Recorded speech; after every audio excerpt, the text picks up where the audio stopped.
be a better way. There must be a better way. Must be.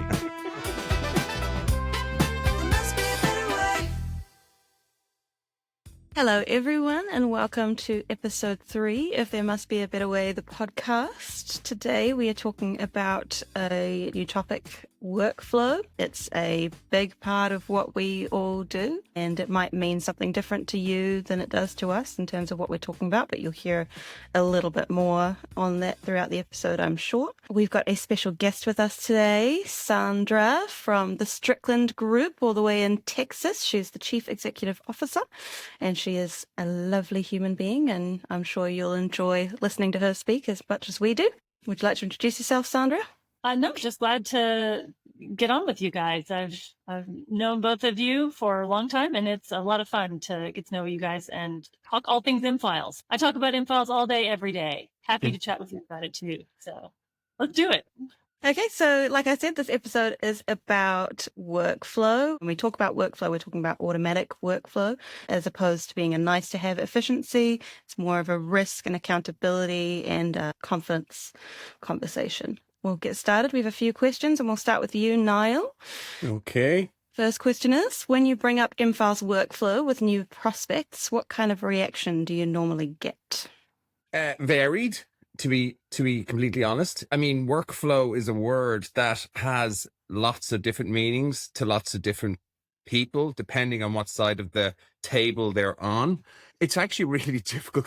Thanks for asking me that question at the beginning, just to, get me right into it, because there's so many facets to it. Okay, let me give you an example. Okay, so today we were talking to an existing client. Here's how I will contextualize it. And we were talking to an existing client, and they're struggling with their quality management processes, okay? And they tried to implement a quality system a couple of years ago. A quality system out of the box with a little bit of configuration designed to cover off that compliance area around quality. It hasn't worked for them, and they've gone back to spreadsheets. So I said to him, okay, well, why did you need to go back to spreadsheets? Well, they said, well, the workflow capability within the actual system seemed okay, but it was confined to the users who only had access to the system. But a lot of the inputs, a lot of the outputs were related to other parts of the business that technically weren't under the quality group, if that makes sense. So the reason I kind of bring that up as an example is that what we would tend to find actually is that workflow or process automation or whatever you want to call it, okay, movement of information, movement of data. We tend to see that as a kind of a secondary benefit after the core benefits of M-Files are kind of relayed first. The being able to save something correctly, being able to find something, being able to trust that it's the correct version. We tend to see that there's kind of more of a eureka light switch around still those basics. But then when we do a kind of a simple demo of a simple workflow of working through a document lifecycle, there definitely is oh, wow. Okay. And then when we lay that over to say, and you can see why a spreadsheet, for example, or a siloed system can't do that. A spreadsheet, because that information is locked. It's not movable. Is it correct? Because people have full access to it. Our formula is damaged. It can't move. It's not dynamic. So yes, they definitely are impressed. But I think the real secret sauce is that when we go to kind of further on into the cycle and the journey with the client, is where we're doing some kind of almost like proof of concepts on their taxonomy, the way they call things, a kind of a workflow or a bit of automation, simple automation around their documents or their data or what's struggling their business. So it's all very well doing it in a kind of a utopian demo environment. But when you actually layer it with what's happening, just a very small snapshot, then they can kind of start seeing it. And then when you say, all those 500 emails that you have sitting unread in your inbox, when actually most of them don't actually need to be there because people are using email as a way to push information around. And as such, you're blind copied, you're copied. What do I need to do? What do I not need to do? It becomes a bit of a minefield. So if we can just kind of break that down, and we tend to keep it simple as much as we can.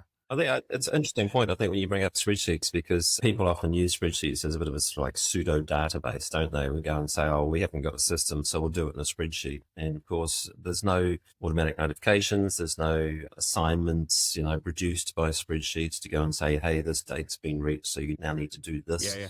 It's interesting. We see so often that people are trying to run, quite important parts of their business through a spreadsheet. And it's fun to then take that spreadsheet and spit it out and turn it into a proper database and M-files and go and say, hey, by the way, streamline all these processes, which helps you avoid the missed deadlines, which cause so much havoc, all that sort of thing. I'd always be kind of almost like encouraging with organizations, and I see a lot of spreadsheets and say, well, we're talking about what our podcast is called, is that's their better way. That's the only way that they know, because they understand, people tend to understand spreadsheets. Most people know how to use them. But it's actually inhibiting automation. It's just somewhere to store something. But I always think as well, you might have a piece of data in the spreadsheet, so it could be anything, but there's always something else that it relates to. There's always a document. There's always a proposal. There's always something else it relates to. And there's no way of creating that link. So you're literally toggling between a network folder and trying to find something that relates to the piece of data if someone needs to approve something, or as you said, is there a date, or is it, if it's a health and safety thing, 10 being really critical, 1 being not so critical. If someone puts in a 10, what happens? How do you know that someone's going to take that on board? One of the things about the spreadsheet piece is that there's no version control on the individual line items, or if there is, it's very unwieldy. And that's one of the most frustrating things that I see people dealing with, is that, like, if I wanted to be able to see who edited a specific line, it is just a nightmare, let's be honest. So I found that when I'm talking with folks, maybe one of the most impactful things is showing them just like a short little high level visual of, like, this is what your workflow looks like. And especially if we come in and kind of map out what they're already doing, and it's this spider web of everything, and we say, okay, let's start with something simple, approve, reject, notify, and route back through, kind of light bulbs go off, especially when I'm talking with the people who are starting out and using it, and they've been using the old spreadsheet way. That gets really, really frustrating for them. And then they would see a simple visual of it. It is much more impactful, I found. I think when you think about what you were just saying, it's hard to sort of at the line item level say who's done what, but that's the audit trail that you're missing, right? So when you've got a workflow system like M-files, where every action is time and date stamped, who did what, who said what, when, and everything's auditable, you can't get that in a spreadsheet. And then the automatic dashboarding too. And I know I'm sure someone listening to this will say, oh, but I can do this dashboarding in Excel and automatic charting and things, but it's not as dynamic, right? You can't take action on it. I have found that one of the great stories that people love hearing about is when we get started and we say, look, we're going to set you up with a view so you can monitor what else is going on in your workflows. And so from a high level, you can see everything. And always what happens is maybe you have your weekly meetings and there's a flurry of activity right before the meeting starts as everyone's trying to move things off of their desks because I'm going to get called on it. And we know that it happens, and we're able to present real-time data in these meetings. So yeah, there's that interactivity and able to take action on some of the dashboarding that they can see immediately. It's amazing. We're talking a lot about spreadsheets and workflow, and don't get me, I actually love spreadsheets. I actually think they're a really good Me tool. too. Oh, favorite. But when they're being used for what they were actually designed for, which is a mathematical calculation tool, that's what it was for. It was never used to store data. It was never used to do what a lot of organizations are using them for now, and actually, never mind using them, rely on them for now. Sure. And as I said, I always say, look, I love them. I use them in financials, aspects of the business, etc., etc. But when we see them, we're kind of almost like the doctor going into the patient and kind of going, okay, this is the manifestation of probably a process problem that you have somewhere along the line. Okay. And we try and understand who's using the spreadsheets, why they're using them.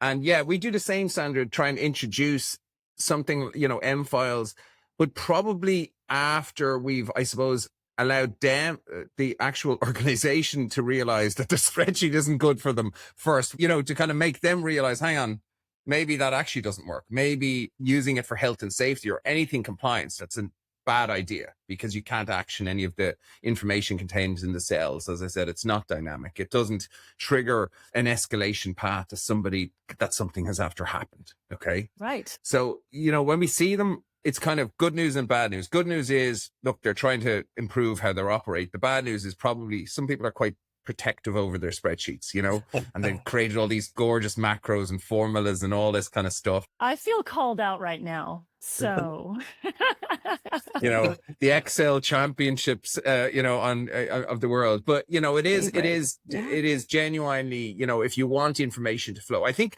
spreadsheets and email are the two manifestations of a lack of process within organizations. That would be the two kind of areas where we would see and kind of go, oh, okay, there's something going on here. And paper. In this part of the world, there's still a lot of paper. That paper workflow, I've done my bit. Here's the document. Go and do something with it. I mean, it's crazy, isn't it? Again, I reference it, not a client, but a company we were asked to have a chat with. And they're a very, very large supermarket chain. And they're predominantly based in Ireland, but they have business all over the world. But I was on a discovery call with one of them, one of the heads of IT. And he goes, oh, we're reasonably good in here. He says, we don't use a lot of paper, right? And I was like going, so that's excellent. Congratulations.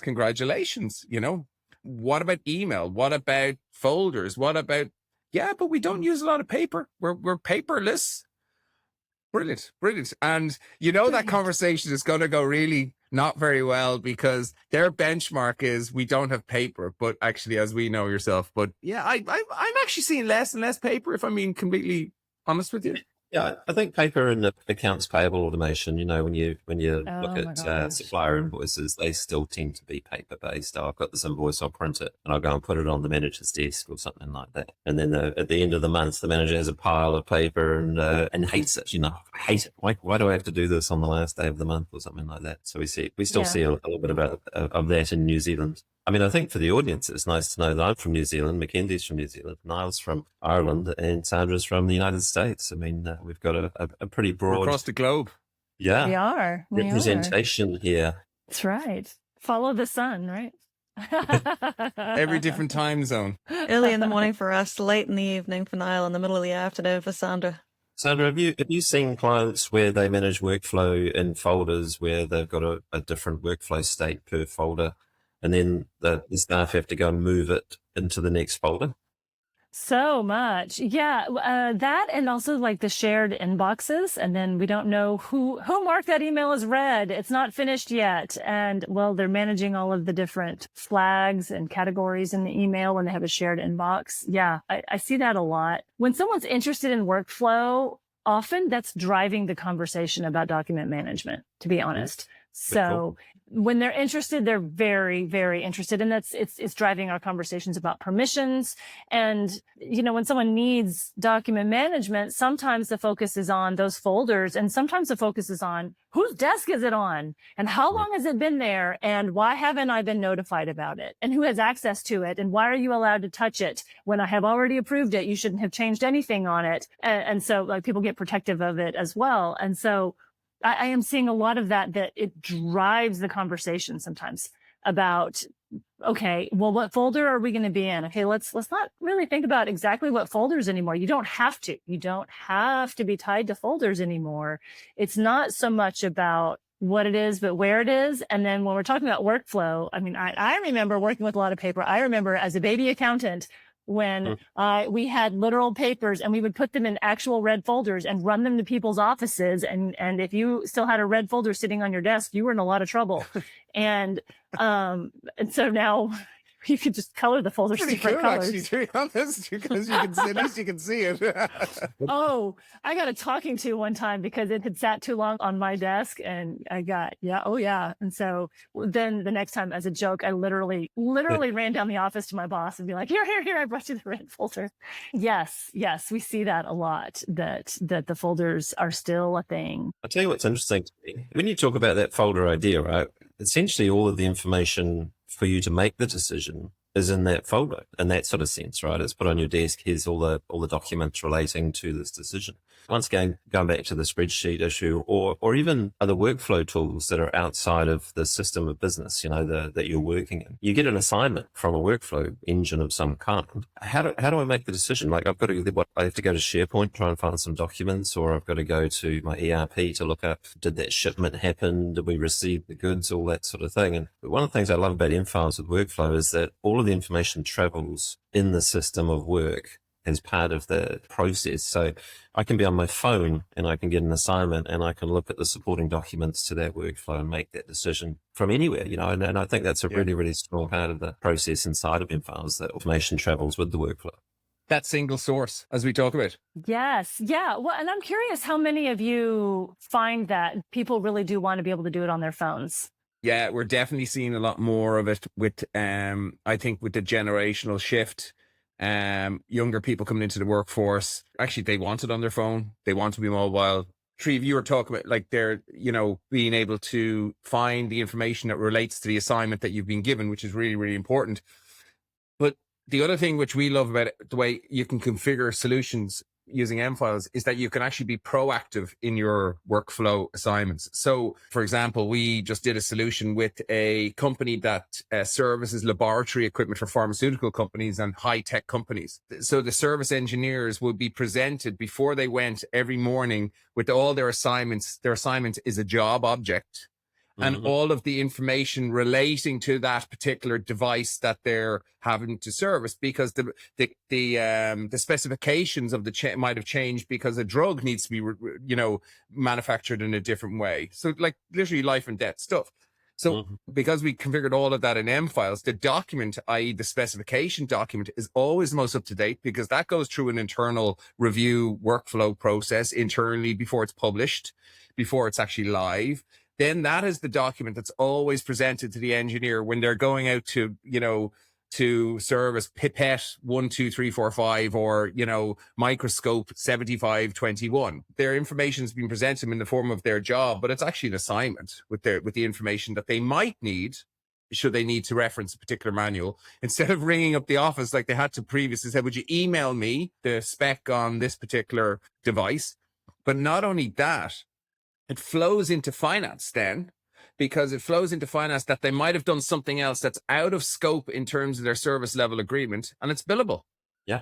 If you just think about that journey of the information without a tool like mFiles, that's a lot of calls, that's a lot of email, that's a lot of checking up, that's a lot of time. Yeah. Time wasted and profitability wasted. That's the key. So when they're getting a contract that's either €1 or 100 million euro, we're saying to them, that's the most profitable bit of business you're getting, because you're not layering it full of administrative nonsense that you don't need to do by just putting the right solution in place from day one. So that's a real live example of a journey of something from, a quality team pushing the information to the service team, who's pushing the information to the finance team to say, this call is completed. And not only that, we did extra work and it needs to be billed. It sounds so simple, and it actually is. We see a similar kind of a thing. So I'm in Texas. So of course we do a lot of oil wells here and have a lot of oil and gas customers, and just had a conversation yesterday with these drilling guys. And I'm sure many of you seen a lot of the TV shows about oil and gas, and some of it's... Let's go see Landman. Yeah, I mean, okay, fewer drug cartels and dead bodies, more paperwork really is really the truth, but it is a lot of fun to talk about it with these guys. But yeah, this landman, it has to be right. Like I maybe not with the landman exactly so much, but when they're out on site drilling a well and they're on the pad, they've got a rig out there and everything like this is millions of dollars, and they're on site and it must be right. I must know that I have the right plat that was approved by the regulatory commission here. So the regulatory team back in maybe another state even has more than, this is Texas, y'all. So 6 hours is a day trip to drive to have to go find it would be just ridiculous. So the regulatory team has got it all filed, and the people who are on site with their mobile devices know that it's right. And how do they know it's right? Is it because it's in a spreadsheet? Is it because I drove 6 hours back to Abilene to the headquarters? Wow. Yeah. Is it because no one knows where Abilene is? That's okay. It's in the middle. It's exactly where you imagine it is. It's nowhere. But like, that's the point, right? Like, I have to know that it's right. And how am I going to know it's right? Is I have that context, because so now I know that I have those objects. We've got the context of what well is it on? What county is it in? What regulatory commission? Who approved it? Like, what landman signed off on this? What executive signed off on this? What engineer signed off on this? So that I know that I've got the right thing in the right place. Having all of that together has been truly powerful when we're working with our folks. Amazing, really. And it's funny because we keep talking about workflows being approved, like at the approval step. But what about the rejection step? What about the actual, no, this is not good enough, go and do it again? And Right. keeping that audit trail of that as well. You can't do that in a spreadsheet, right? To actually go and say, well, Niall looked at this information and said, no, it's not up to standard, and sent it back to Treve with some comments and notes and said, look, I can't push this forward unless you give me more information on this. All time and date stamped, all auditable, so important. Right. And maybe I need other documents that might be related to it to help me make a good decision about whether or not I'm approving or rejecting it. What were the last 5 that we've done as a part of this, that Wow. having that as a part of context? What were the specific versions of those 5 documents? Oh, yes. When I made that decision, right? Uh-huh. This is why I said yes, or this is why I said no, but those documents change over time. Who would know at that one point in time when that decision was made? Who would know? In folks. Yeah. Well, and I get the question a lot. What happens if someone doesn't approve it on time, or what happens if it sits too long or something? And I joke, well, it's not going to send zaps through the keyboard and tell them to get their assignments done, but it tells on you, that's for sure, so that everyone knows that Treve signed off on it. So it must be okay. Let's go drill this well. But also the escalation path, that if Treve hasn't approved it after a couple of prompts, automated prompts, that it escalates to Mackensie, who's Treve's boss. And Yeah. Mackensie is going to kick ass, because Treve hasn't actually done what he should be doing. But no, actually, not all joking. It's so important to have that escalation path built in. And if you understand what it is, you may as well build it into the workflow, because it is part of what, the interactions that could happen if someone is a slow approver or a slow, whatever, if they're not pushing the information through to the workflow, it's going to affect somebody else's work, because that's what it's all about. It's about connecting people. It's about connecting information to people, however way it needs to be connected. We have this saying developed by marketeers who are very good, but actually was the one I did enjoy using was grow with the flow. It was all about workflow, and it was all about your business growing when information can flow, and that's really has always been the premise. And we used to lead with that. And it did resonate with a lot of organizations, because there's a lot of pain in terms of how they have constant to and fro communications around, whether it be an oil well or a microscope that needs to be approved, or an invoice that needs to be approved, or anything. It doesn't really matter what it is, whatever business you're involved in. It resonated really, really well. And this is what I go back to the original question when Mackensie asked me about, our companies kind of, what was the word? What kind of reaction do you get? Yeah, as I said, they still are more kind of initially impressed with the basics, and I always try and put myself in the shoes of an organization that's sitting on the other side of the fence. We kind of know a lot more because we're immersed in it. We kind of presume certain things. We presume that, that they understand that you can do this and this and this and connect this to this to this. But sure, it's easy. We do this every day. And as I said, when you see the evolution from paper to spreadsheets, or paper and spreadsheets, and then moving it into SharePoint, thinking that SharePoint is actually what's going to solve their problems. In a way, I kind of feel for organizations, because they're making the wrong decisions, but for the right reasons, if that makes sense. Mm. Do you know what I mean? And you don't want to go against them by saying, look, maybe look over here, because this is better. You have to be, we always find you have to be very, very careful about what way you're kind of doing it. And we have started changing our approach and showing it, as opposed to trying to tell it. Yeah. And because that really, you can start seeing the eyes going, and then the questions start coming, and what about this? And can we include this person? And what about external people? How do we do that? I have seen that as examples where, like, bottlenecks and things. Like approval processes get stuck because we're waiting on legal. Oh, that's one we hear a lot. We're waiting on legal, or oh, we're waiting on the contractors to get back to us or something.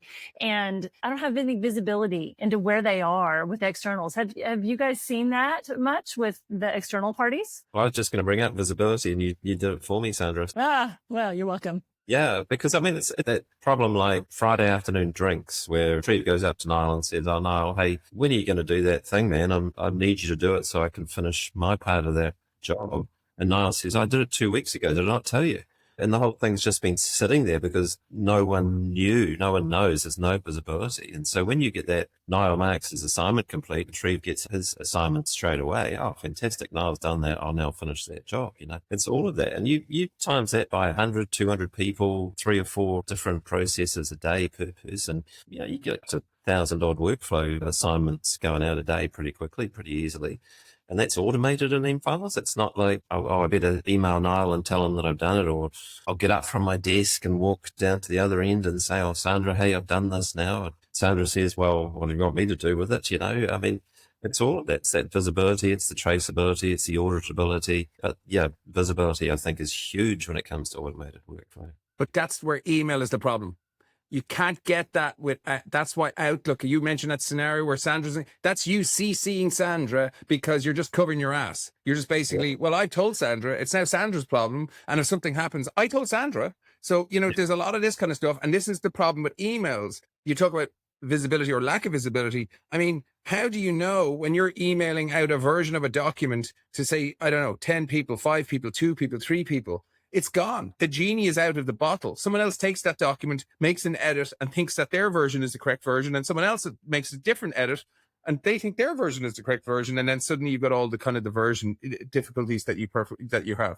The example I say to organizations about trying to understand, instead of pushing the information out, it's about inviting people to the information. So it's the other way. Think of the other way. I love that. That's a good way to say that. And they were like, well, give me an example. And I said, so how do you receive, say, your utility bill, your electricity bill, or your mobile phone bill? And they said, well, we get an email from our provider. And I said, do you get an invoice attached? They said, no. What do you get? You said, you get a link. You get a link to what? You get a link to their portal. And they go to their portal and there are all my invoices there. So so they're bringing you to that central source of information. They're not sending the central source of information out to you. We always say it's the exact same thing. So instead, if you want to send an email out, send it as an assignment, but a link back to the single source document that's the correct version all the time. Bring people back to the correct version. Don't send a version out that's going to morph into a different version by 10 or 15 or 20 times people. It's just basics. If you think about it, it's just basics, but it actually makes a huge difference. I've heard from so many people who are like, well, how do I know I have the right version? Well, it's because Shelley sent it to me. And Shelley's the one in the back office back in Abilene. And she knows where all the bodies are buried. She knows that she's the one that did it all. And now we're all waiting on Shelley. But Shelley has, won the lottery and moved to Fiji. And so now we don't have access to, is it right? And so having that ability to have them go self-serve, go get it yourself. You know where it is. We're all playing from the same playbook here, that it's all the same source.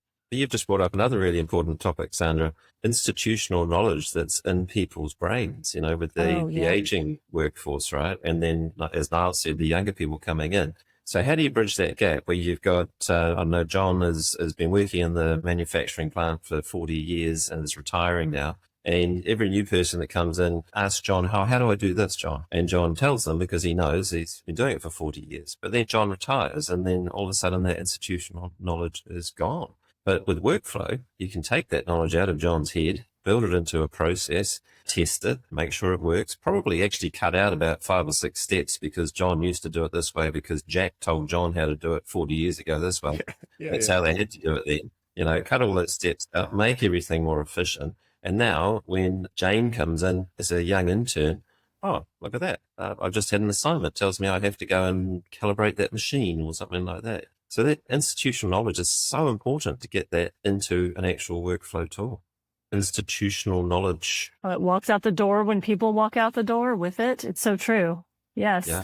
Well, and I think too, part of it is not just that institutional knowledge about how it's been done for 40 years, but also the idea that these workflows inside of M-Files can flex with your business. Just because you've been doing it that way for 40 years does not mean that you have to keep doing it that way, because things change, forms change, requirements change, regulatory processes change. And I was talking about the approvals on this piece of lab equipment and things. And sometimes our whole environment that's external to our organization changes and requires that we make a change to how we're doing that. And it's not going to just break everything if you need to flex your workflow. Yeah, add another step into the workflow. It's so easy in M-Files. It's lovely, isn't it? Sure. Or take one away. Or take one away. The adaptability, the flexibility, the process reviews. Sandra said the new process, the new regulations we don't know anything about that are coming in 5 years' time or 5 months' time or whenever. Being able to deal with those comfortably because your data set is structured, it has context, and then you can kind of start driving the process. I mean, the thing about, this topic is all about workflow in terms of today's podcast, but I don't think the ability to automate in terms of information flowing is possible without your information sitting within that structure. I think that's certainly key. Because if you don't have that structure and you don't know what it is, then how are you going to drive the process that it relates to? So there's kind of some work that needs to be done generally within organizations in order to get that structure kind of defined, the core descriptions around what their, business functions look like and what are they called and what are the main document types that sit within them. And what we always try and recommend is just start very simply. Don't start with a very complicated process. Just start with a very simple one. Start with something that you're approving every day of the week, a document or an object or whatever it might be. And that's the other thing. It doesn't have to be a document. You can approve an object. We have a health and safety one with a construction company. It's called a good save, for example, in health and safety. So if someone's on a building site and they see a nail on the ground or something that could potentially cause an accident, they log that as something, as a win. So when they go to get another job, they have a record of all their good saves. We're watching what's happening, and there's no document with that.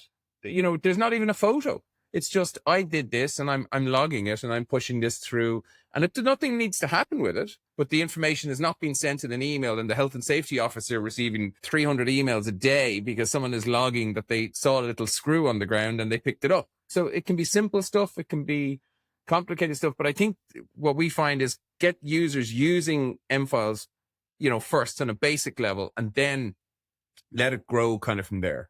Because I'm sure no different than your guys with lots of your clients. I'm sure many of them have very complicated workflow processes with lots of steps and lots of checks and balances, and also equally simple ones like invoices or, that need to be approved, which is the great beauty of it. Wouldn't mind coming back just to, I think we didn't really cover it off. We brought it up, but which yes, we do. We go so, all around in these tangents, but the external parties, external people being involved in workflow. And then a lot of that comes down to trusted data, right? So you've got to really, if you're going to present some information to an external party to get them to make a decision on it, that information's got to be trusted. It's got to be correct. We've got a customer here. They're an energy company. They have external parties coming into specific parts of M-Files to see content. And we know, and they know that this content is trusted, correct, true content. But we've also got another prospect that has a system for the same sort of thing, but they could have 9 or 10 different copies of that document because it relates to 9 or 10 different assets. And they're in a folder system. They're in that sort of, problem of, well, someone changed this one but didn't know about the other 9, or maybe knew about 3 of them but didn't know about the other 7. And all of a sudden someone's accessing one of the wrong ones as an external party, assuming that this is trusted content. So with M-Files and with HubShare, the ability to invite people to access curated, trusted, really good information that everyone knows is 100% correct, but allow them to also be part of the workflow and make decisions and then time and date stamp what they're doing. That's very difficult to do on a spreadsheet, right? It is. Well, I have clients that will actually plunk their auditors down in front of M-Files and give them curated access to that. Oh, did I steal your thunder? Yes. Here, help yourself. You can see who approved it. It makes perfect sense. Mm-hmm. It makes perfect sense to do it. And we have clients that do it as well. We give them a special guest login. We apply the permissions, what they can and can't see or do. very simple, doesn't take long to set up. External parties is a big thing because processes they're not just organizational, they're business. And all of our businesses rely on third parties in one shape or form, whether it be a supplier sending in an invoice, whether it be, you're sending one out, whether it be, service engineers who are contractors, or whoever it might be. Subcontractors is a big part of it as well. Oh, subcontractors is massive, and all of the information that they need to submit in terms of insurance certification and all of that kind of stuff as well is huge. But the ability to straddle that, because you said it's not in a spreadsheet, if you don't have that inbound connectivity between the external party and what happens internally in your organization, you've got a fundamental disconnect where a manual intervention is required to transcribe that information back into your M-file system or whatever you're kind of using. You have to manually put it in. Or it says in the email as unread, or in an email folder that goes, these are all these correspondence if we ever need to reference back to this letter or whatever it might be. So having that, the third party bit, I think is really, really key. I don't think business processes can truly be automated without the ability to have a two-way traffic to the external parties that are critical to your business operations. I don't think it's truly possible to automate without that. Yeah. So we've had a couple of examples pop up of kind of issues that come from the way that people are manually managing their workflows. So I'm interested to know, Sandra, do you have any examples in mind where approval delays have caused fallout, whether it's with customers or auditors or leadership? Oh my gosh, yeah. So I think I've maybe already stolen some of my own thunder by telling you about some of them already because it's been a thing. I think the biggest one that I think of that happens, I can probably take out 4 or 5 examples where we have been bottlenecked by legal or those third parties. And sometimes we need that friction in our workflow approval processes. It's there by design to make sure that you're approving the right thing, that you've got the right piece of information. Just slow down a little bit. But for the most part, whose desk has it been sitting on? And we're waiting on the sign off on 5 different people. And I can't even tell if Bob in corporate has even looked at this yet, has caused so many frustrating things. I think the easiest one that is most common that I talk to is like, yeah, we're waiting on legal. We've got to get legal to sign off on it. And legal has the final V3 version time-stamped with this bait stamp on it, right? That they sent over via email. And that's how I know I had the right one. That happens. So, I mean, do you guys see that also with waiting on a department that isn't necessarily in tune with the current process that you're working on? I think it's interesting when you talk about, again, multiple people having to approve or reject something, right? When you get to the stage where workflow doesn't necessarily go sequentially from one person to another, or by role. We don't like workflow being to a person. We want it to be a role, right? But it's not going in a logical, sequential way always. Sometimes it's like we need 5 people or 5 roles to sign off on this thing. That they can do it at the same time, or however you want to design the workflow designing tool of M-File is incredible. You can do pretty much anything, right? So when you've got that level of visibility that needs to come over a really important contract or decision, and you need to understand what's happened before as well, right? So it's come to me, I'm maybe the CEO of the company, or it's got to go from me to a board for their decision-making process, right? So then you've got this whole sort of chain. So the ability to sort of see where something's been, who's approved it before, what the comments were, what the additional information might have been, then see, oh, well, these other 4 board members have approved it with their comments. I feel safe now. Like, that whole thing of when you're making a decision, you want to feel safe that you're making the right decision. And I think going back to Mackenzie's question, that's one of the big pitfalls that companies have, where people make the wrong decision because they didn't have the right information, right? They go and sort of say, oh, well, what's the least scary thing for me to do here? Or what am I not going to get in trouble approving? The cheapest one, or the one we used before that wasn't very good, but no one got in trouble ordering that one, that sort of thing. Sure. And I think a lot of that is about managing risk. right? That we're thinking about that maybe the approval path isn't clear before when we're chasing around and did I copy the right person on the email? And I have 7 different documents there, but I need to manage the risk of who has access, who has had their hands in this. That becomes a real thing when we're talking about not just those documents, but the approvals thereof. It kind of all comes together that way. I think it's all boiling down to the same, like X marks the spot. It's about, it's about ensuring that the correct version of information can flow around the organization so that the correct decisions can be made when they need to be made. That's really, simply what it boils down to. And if you don't have the tools at your disposal to be able to facilitate that type of automation or workflow or information flow or whatever terminology you might want to use, if you don't have the right tools to be able to do it, you're going to have disconnects, you're going to have manual interventions, you're going to have spreadsheets, you're going to have lots of emails, you're going to have lots of risk, you're not going to have oversight, and you're constantly going to be reactive as opposed to proactive. That's really what it is. And, for business, do you want to be proactive? Or do you want to be reactive? Do you want to be compliant by design, within your processes, what we call it? Incorporate your compliance requirements, whatever they might be, in terms of how your workflow is set up.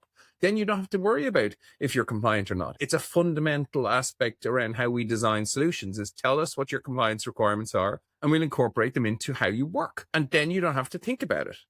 Just go and just work the way you're working. So there's just a common theme running back to, if you have, we're coming back off we did a summit here in Dublin that went really, really well. And there was some really, really interesting statistics.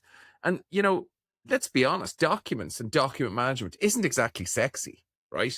Speak for yourself. Well, look, for us it is. For us it is, of course. Sure. But yeah, for a user, it's like, I want AI now. Sorry, I said it and I waited a long time. It was a long time. What came back were some really interesting statistics. There was 2 separate studies that were referenced on the day. 2 separate speakers. One saying that 65% of business processes are still reliant on documentation. And the other guy said it was more like 90. Oh, interesting. Okay? Interesting. Yes, it was interesting because even though it mightn't be in vogue and, documents are literally they're the lifeblood. They're the oxygen within the lifeblood of the business. That's what they are. Whether people like it or not, that's what they are. Documents are being created every minute of every day in every department, on every desktop, on every laptop, on every device. That is just a fact because it's the easiest way to create content. Okay. Create a Word document, create an Excel spreadsheet, create an email, right? It's easy to do. We can all do it. And, I suppose the basics have to be tackled. Like we always say, just if you get your structure right, if you get your basics right, if you get the basics of document management, naming, finding, trusting, get that right, then you can look at any workflow you want. Wherever it can be as complicated or as simple as you like. Well, it also goes back to that saving time and saving money thing, right? So that Forrester study that they did, 70% improvement in efficiencies by using mFiles workflow. It's all part of that 294% ROI that mFiles provides to companies. But 70% improvement in efficiency, I think, is the term they use, just by having automated workflow. That's a very big number. Yeah. And as we said, and I don't know, Sandra, this is from previous episodes. Myself and Treve were saying that sometimes when we present that number, it's unbelievable. It's so unbelievable that we have to kind of doctor it a little bit down because it just doesn't sound credible. But yet it actually is true. But it just looks unbelievable, if you know what I mean. It's interesting. I've had some people who, as an effect of using their workflows, they get maybe notifications and things. So some of the metrics that they track are based back on those workflows and, tying them back to the ROI. Well, okay, if I have fewer things that hit an escalation state, then I have saved money. because I didn't have to get an upper level management involved. If I have more things like I have a lot of people who track beginning and end of workflow.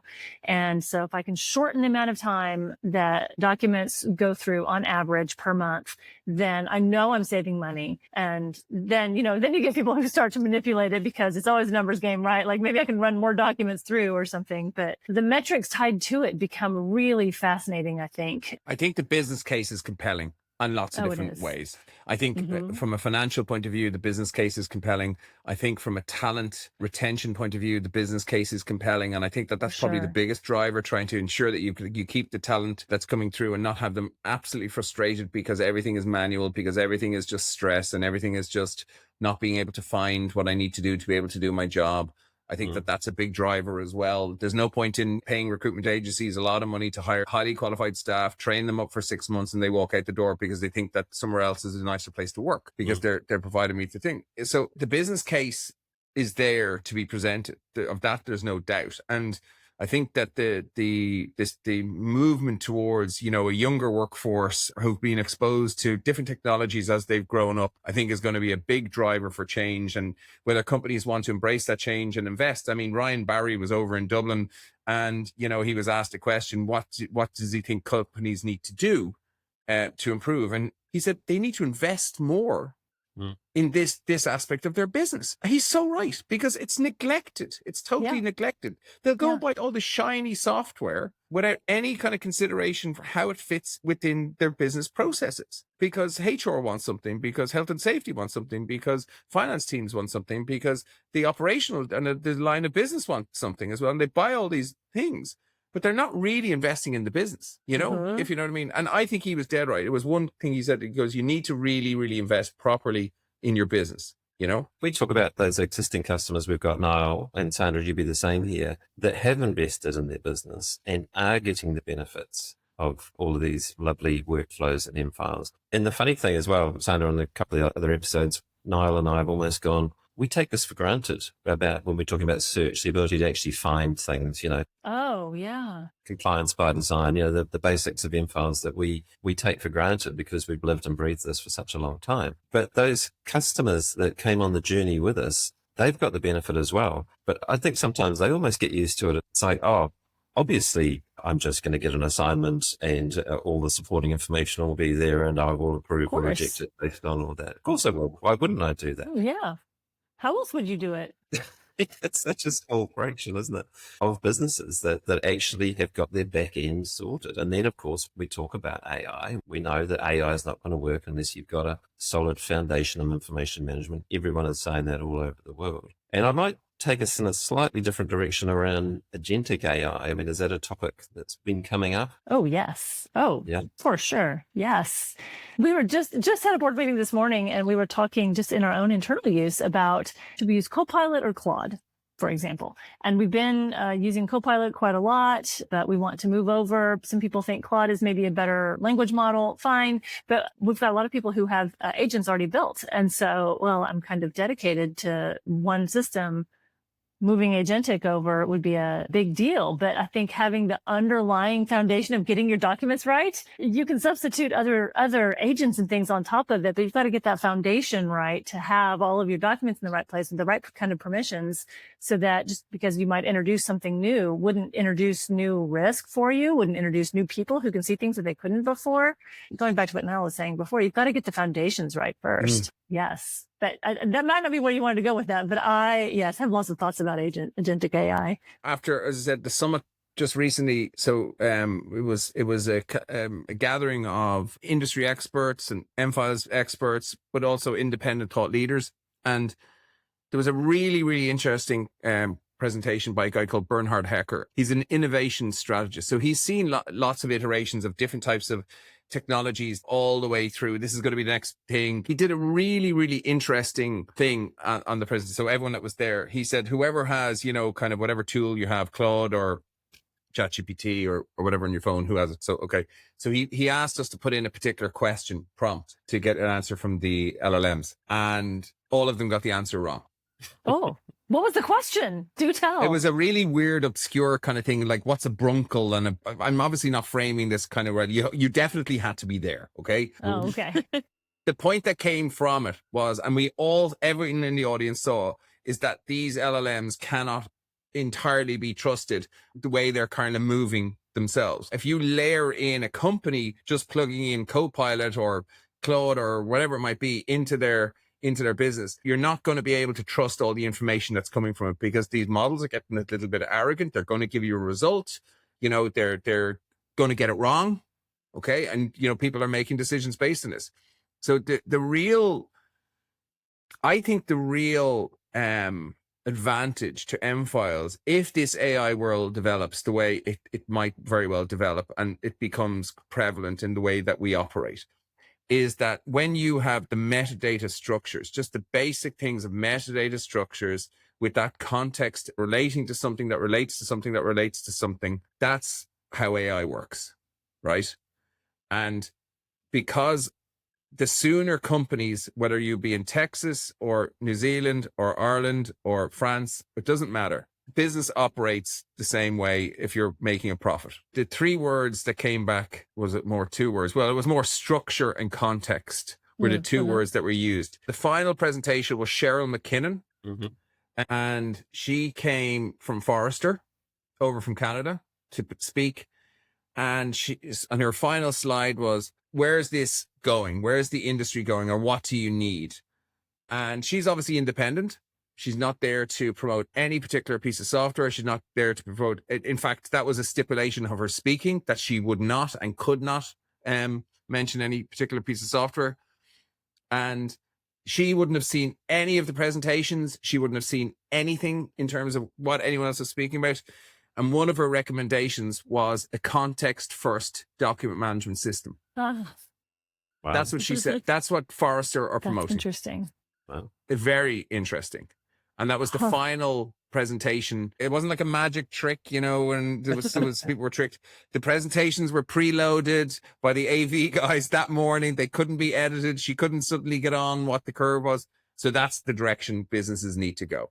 Whether M-Files are saying it, whether we're saying it to people, listen to the analysts, listen to what they're saying, because they know what they see, the macro view of everything. We see our view, they're seeing the macro view, and they're seeing context first. And going back to workflow, you also cannot drive process in a business without that context first document management. And I go back to my original point. It's not sexy, but it might be now. Do you know what I mean? Because of this, because of all of this, you know? I might use that to bring us to the last thing so we can wrap up, because we're, as usual, going well over the initial time, which is, if you could change one thing about how the average company manages their processes, what would it be? And it sounds like exactly what you're saying, context-first document management, which is what M-Files is, and that's why we're all so passionate about it. If you could change one thing, it's really about the ability to make good decisions based on really good information, and to be able to feel safe and confident as a user that I'm not making a mistake here, right? So everything we've talked about kind of comes around to that central premise that here's the information, here's the assignment, you're the human, you do what you're supposed to do, and you don't have to worry about anything else. Everything's fine, you're safe. I think M-Files workflow makes staff feel safe. I was going to say, get out of your email. If I could change one thing about how people are working through these things, it's rely on the system that we've built for you, that you've built for yourself, right? Like, if this is only going to be as useful as you put all the effort into it, and it doesn't take a ton of effort to get going on it. So I think it kind of goes back to what Treve was saying anyway, that people feel safe with the email. I know that it was sent to me by this person, but you can trust the systems that you've spent the time and effort to build. So much worth it. Get out of your email. Nobody likes it anyway. I'm going to take Ryan Barry's. Invest more. If you think it's going to be this, it's going to be more. And, you know, what's your business worth?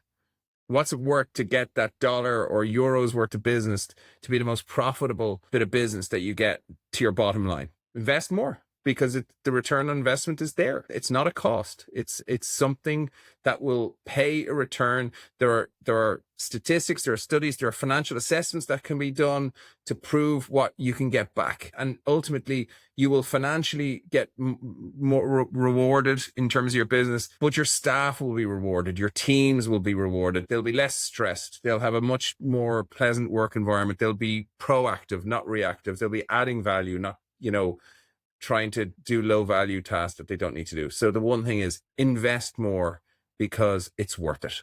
Yeah, and actually I'll add to that as well, because it doesn't cost you any more in files. You can have as many workflows as you want. It's not like we charge per workflow, right? I mean, if you're going to streamline one process, why not streamline 20 processes? Correct. So yeah, invest more time, invest more energy and thought into this incredible tool that can do so much for your business. Book a demo. Yeah, book a demo. Yeah. We can do them all the time zones, American time zones, European time zones, Right. Australasia time zones, New Zealand time zones. And depending on where you are, we can even come and see you, especially if you live in nice parts of the world. Especially if you live in nice parts of the world. All right. Well, thank you, everyone. This was a really great episode. I hope that you listeners enjoyed everything that we had to say. Thank you so much, Sandra, for coming on and giving us your time. Bravo. Your input was very valuable, and we really appreciate it. Thanks for having me. It's been fun. I enjoyed talking with you guys. Yeah. Thanks, Thank Sandra. you. We'll have to have you back again. Thanks, everyone. Thanks for listening. you. We'll talk to you next time. Bye.